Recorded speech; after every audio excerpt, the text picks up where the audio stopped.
ആശാവർക്കറുടെ സമരം തുടരുന്നു, ഒരു തീരുമാനവും ഒന്നും ഉണ്ടായിട്ടില്ല.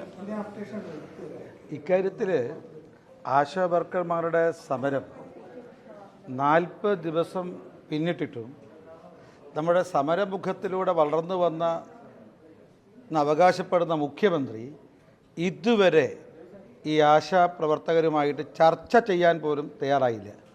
മുഖ്യമന്ത്രിയുടെ തമ്പ്രാൻ മനസ്സാണ്, കോർപ്പറേറ്റ് മനസ്സാണ് ഈ ചർച്ചയ്ക്ക് തയ്യാറാകാത്തതിലൂടെ മനസ്സിലാക്കാൻ സാധിക്കുന്നത്. മാത്രമല്ല, സർക്കാരും മുഖ്യമന്ത്രിയും വകുപ്പ് മന്ത്രിയും പ്രതിക്കൂട്ടിലാണ്.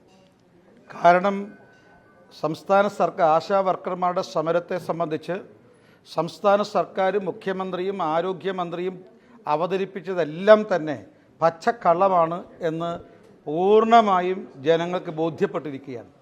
അതുകൊണ്ട് മുഖ്യമന്ത്രിയും ആരോഗ്യമന്ത്രിയും സംസ്ഥാന സർക്കാരും പ്രതിക്കൂട്ടിലാണ്. പക്ഷേ ഇപ്പോഴ് മാധ്യമങ്ങളെ പ്രതിക്കൂട്ടിലാക്കാനാണ് ആരോഗ്യമന്ത്രി ശ്രമിക്കുന്നത്. ഒരു നേരത്തെ മാധ്യമപ്രവർത്തകയായിരുന്ന ആരോഗ്യമന്ത്രി മാധ്യമങ്ങളോട് കാണിക്കേണ്ട മാന്യത പോലും കാണിക്കാതെ സത്യം പുറത്തു കൊണ്ടുവന്ന അല്ലെങ്കിൽ സത്യം ജനങ്ങളെ മുന്നിൽ അവതരിപ്പിക്കുന്ന മാധ്യമങ്ങളെ കുറ്റപ്പെടുത്താനാണ് അവർ തയ്യാറാകുന്നത്. അതുകൊണ്ട് ഇക്കാര്യത്തിൽ ഗവൺമെൻറ് യാതൊരു ആത്മാർത്ഥതയും ഇല്ല എന്ന് വളരെ വ്യക്തമായി കഴിഞ്ഞിരിക്കുന്നു. മാത്രമല്ല, കേന്ദ്ര ആരോഗ്യമന്ത്രിയെ കാണാനാണ് ഡൽഹിയിൽ വന്നത് എന്നാണ് പറയുന്നത്. ഇതിലൂടെ ജനങ്ങളെ കബളിപ്പിക്കുക, കേരളത്തിലെ ജനങ്ങളുടെ രാഷ്ട്രീയ ബോധത്തെ, ജനങ്ങളുടെ പൊതുബോധത്തെ പരിഹസിക്കുകയാണ് ആരോഗ്യമന്ത്രിയും LDF സർക്കാരും ചെയ്യുന്നത്.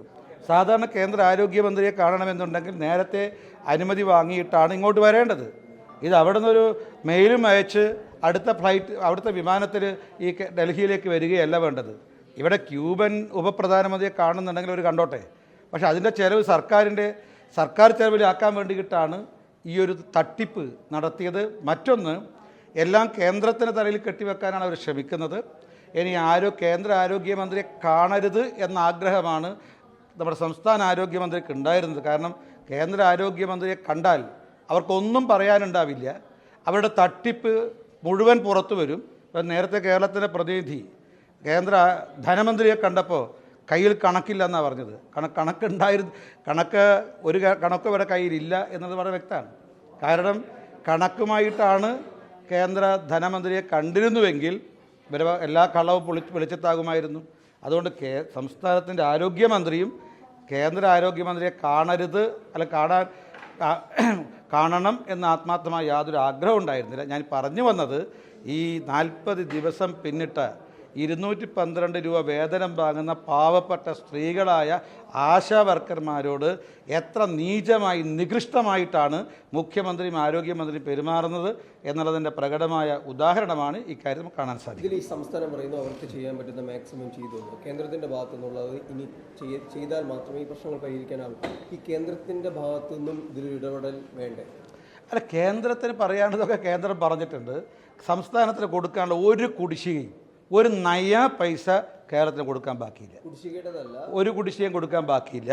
ഇനി ഓണറേറിയം വർദ്ധിപ്പിക്കുന്ന കാര്യത്തിൽ അനുഭാവപൂർവ്വം പരിഗണിക്കുമെന്ന് കേന്ദ്ര ആരോഗ്യമന്ത്രി തന്നെ പറഞ്ഞിട്ടുണ്ട്.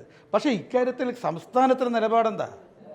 മറ്റ് സിക്കിമിലും അതുപോലെ തന്നെ ആന്ധ്രാപ്രദേശിലുമൊക്കെയുള്ള BJP NDA ഗവൺമെൻറ് എടുത്ത നിലപാട് എന്തുകൊണ്ടാണ് സംസ്ഥാന സർക്കാരിന് എടുക്കാൻ പറ്റാത്തത്? ഇപ്പോൾ ഏതാണ്ട് ആശാവർക്കർമാരുടെ നോക്കൂ നിങ്ങൾ, ആശാവർക്കർമാരുടെ പ്രശ്നം മാത്രമല്ല, നമ്മുടെ ഇപ്പോൾ കോഴിക്കോട് മെഡിക്കൽ കോളേജ് ഇപ്പോൾ അതാണ് വെന്റിലേറ്ററായിപ്പോൾ ഉള്ളത്.